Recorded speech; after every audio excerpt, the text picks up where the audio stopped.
When we look at the sky on a dark, clear night, what do we see? We see the entire sky dotted with countless stars, some bright and some not so bright. The moon is the brightest object in the night sky. The stars, the planets, the moon, and many other objects in the sky are called celestial. That is, they are positioned in or relating to the sky. So these are all celestial objects. Now, when we talk about our planet, that is Earth, our Earth has only one satellite, and that is the moon. Its diameter is only one quarter that of the Earth. Now it appears so big because it is nearer to our planet than other celestial bodies. The moon completes one orbit around the Earth with respect to the fixed stars in about 27.32 days. That is a sidereal month. The moon takes around 29.53 days to reach the same visual phase, that is the synodic month. The time difference between a sidereal and synodic month is due to the advancement of the Earth in its orbit around the Sun during a sidereal month. The Earth actually travels 30 degrees per month around its orbit. So, the moon must travel not 360 degrees but about 390 degrees in order for it to realign itself relative to the sun, say new moon to new moon day. Now, the time taken by the moon to complete one rotation and one revolution is the same.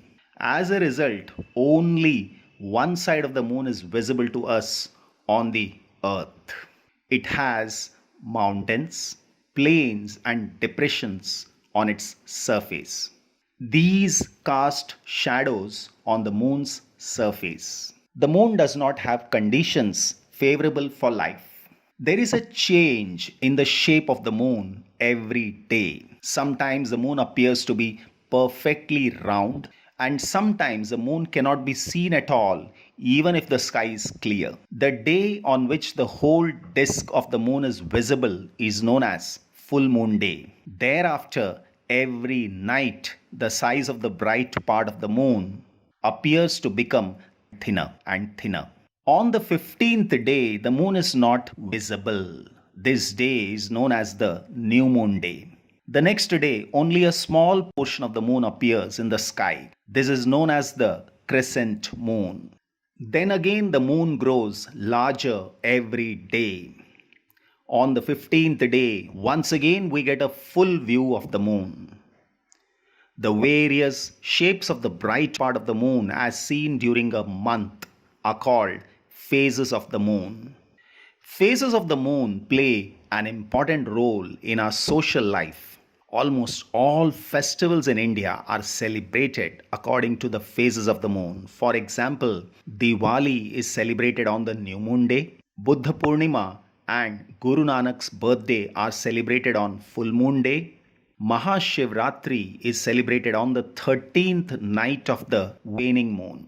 Eid ul Fitr is observed on the day following the sighting of crescent moon. This was about moon, which is the natural satellite. Apart from that, we also have artificial satellites.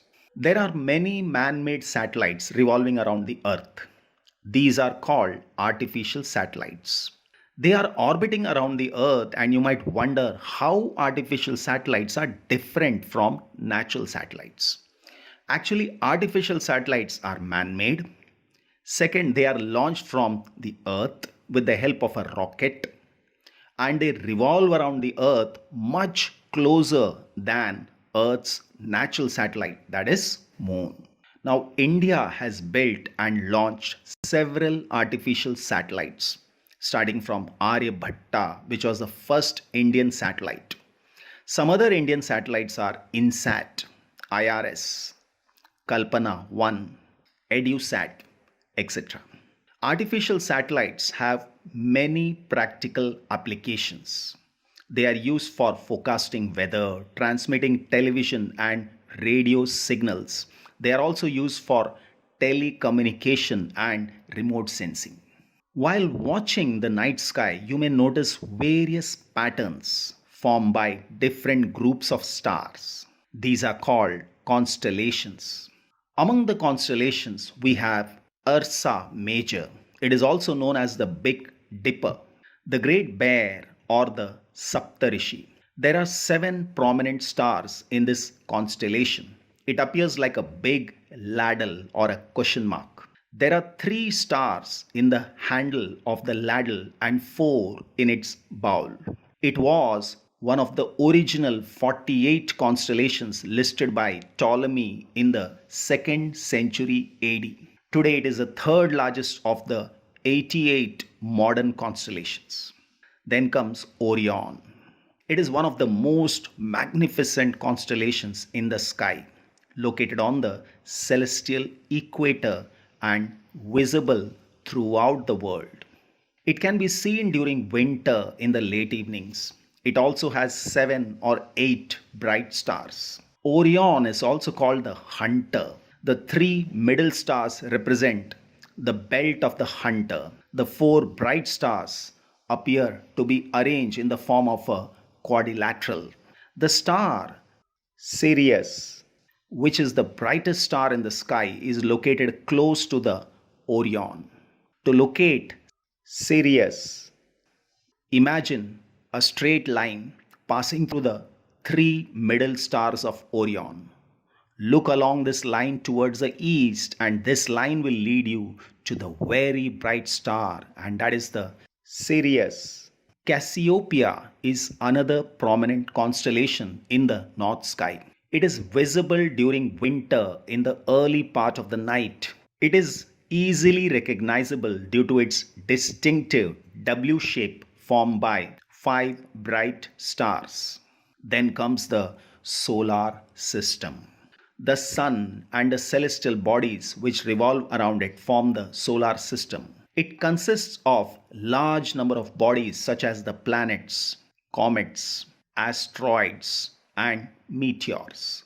The gravitational attraction between the sun and these objects keep them revolving around it. The earth, as you know, also revolves around the sun. It is a member of the solar system. It is a planet. There are 7 other planets that revolve around the sun. The 8 planets in their order of distance from the sun are Mercury, Venus, Earth, Mars, Jupiter, Saturn, Uranus, and Neptune. All the 8 planets of the solar system move around the sun in fixed paths. These paths are elongated. Talking about the first, that is the sun. The sun is the nearest star from us. It is continuously emitting huge amount of heat and light. The sun is the source of almost all energy on the earth. In fact, the sun is the main source of heat and light for all the planets. The sun is nearly 150 million kilometers away from the earth. The distance between celestial bodies are expressed in light years. It is a distance traveled by light in 1 year. Now remember that the speed of light is about 3 lakh kilometers per second. Thus, the distance of the sun from the earth may be said to be about 8 light minutes. Talking about planets. The planets look like stars, but they do not have light of their own. They merely reflect the sunlight that falls on them. The simplest method of identifying planets from stars is that stars twinkle, whereas planets do not. Also, the planets keep changing their position with respect to the stars. A planet has a definite path in which it revolves around the sun. This path is called an orbit. The time taken by a planet to complete one revolution is called its period of revolution. The period of revolution increases as the distance of the planet increases from the sun. Besides revolving around the sun, a planet also rotates on its own axis like a top. The time taken by a planet to complete one rotation is called its period of rotation. Some planets are known to have moons, satellites revolving around them. Beginning with the first planet, and that is Mercury. The planet Mercury is the nearest to the Sun. It is the smallest planet of our solar system.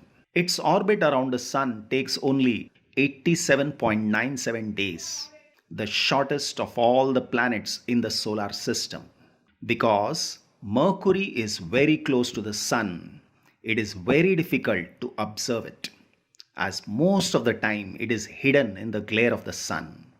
However, it can be observed just before sunrise or just after sunset near the horizon. So, it is visible only at places where trees or buildings do not obstruct the view of the horizon. Mercury has no satellite of its own. Next comes the Venus. Venus is Earth's nearest planetary neighbor. Venus is the second planet from the Sun and the third brightest object in the Earth's sky after the Sun and the Moon. Venus orbits the Sun every 224.7 Earth days. Sometimes Venus appears in the eastern sky before sunrise. Sometimes it appears in the western sky just after sunset. Therefore, it is often called a morning or an evening star, although it is not a star. Venus has no moon or satellite of its own. Rotation of Venus on its axis is somewhat unusual. It rotates from east to west while the Earth rotates from west to east. Venus isn't the closest planet to the Sun. It is still the hottest. The reason behind that is it has a thick atmosphere full of the greenhouse gas, that is carbon dioxide and clouds. Then comes our mother planet, that is Earth. It is the only planet in the solar system on which life is known to exist.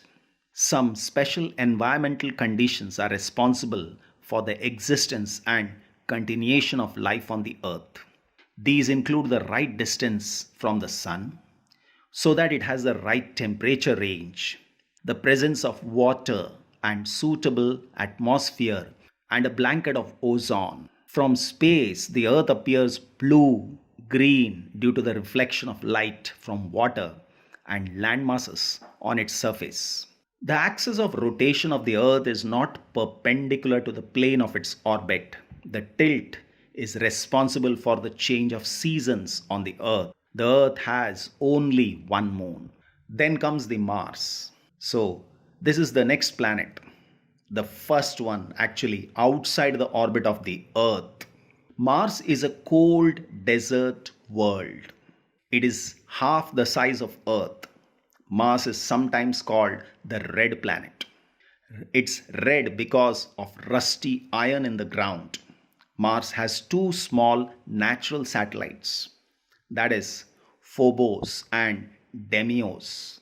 Its orbital period is 687 days.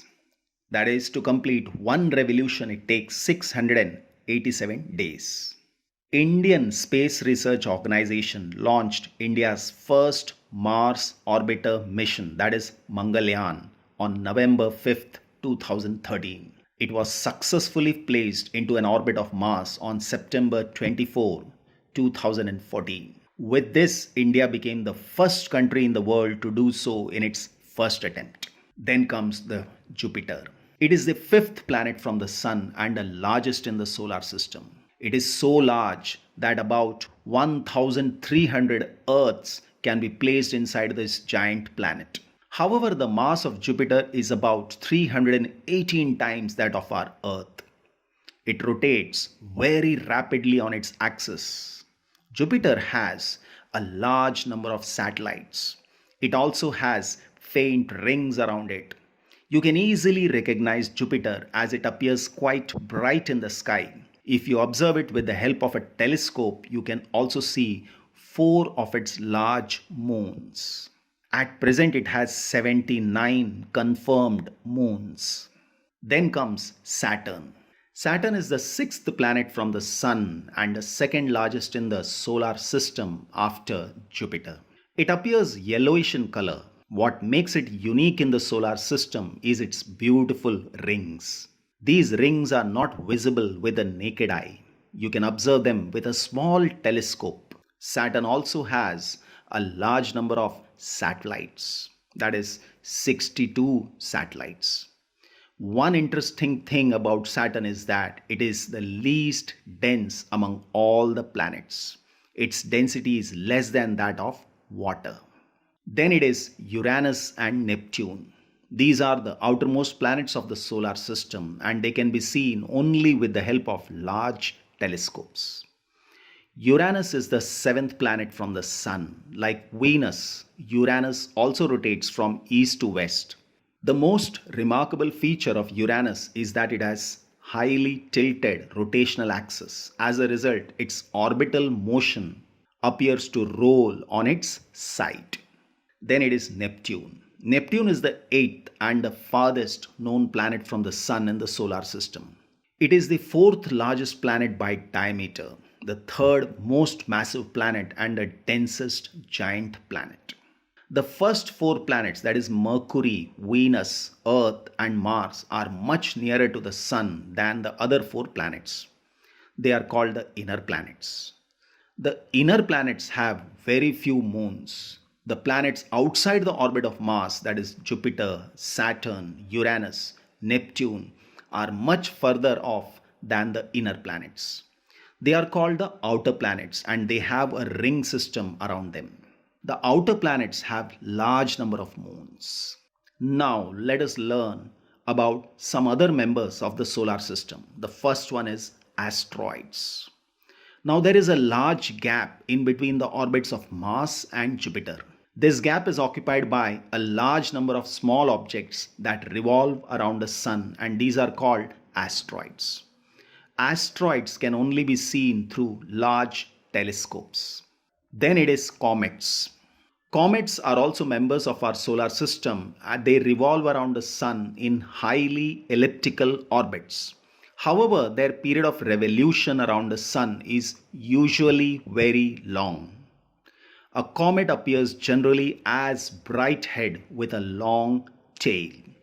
The length of the tail grows in size as it approaches the Sun. The tail of a comet is always directed away from the Sun. Many comets are known to appear periodically. One such comet is Halley's Comet, which appears after nearly every 76 years. It was last seen in 1986.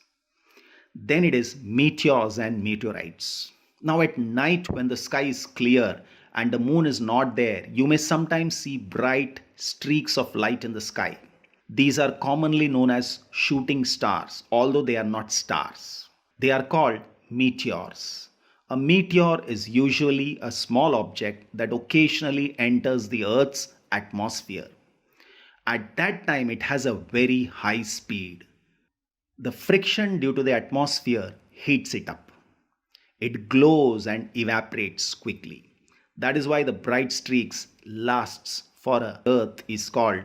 Some meteors are large and so they can reach the Earth. They can actually strike the surface of the Earth before they evaporate completely. The body that reaches the Earth is called a meteorite. Meteorites help scientists in investigating the nature of the material from which the solar system was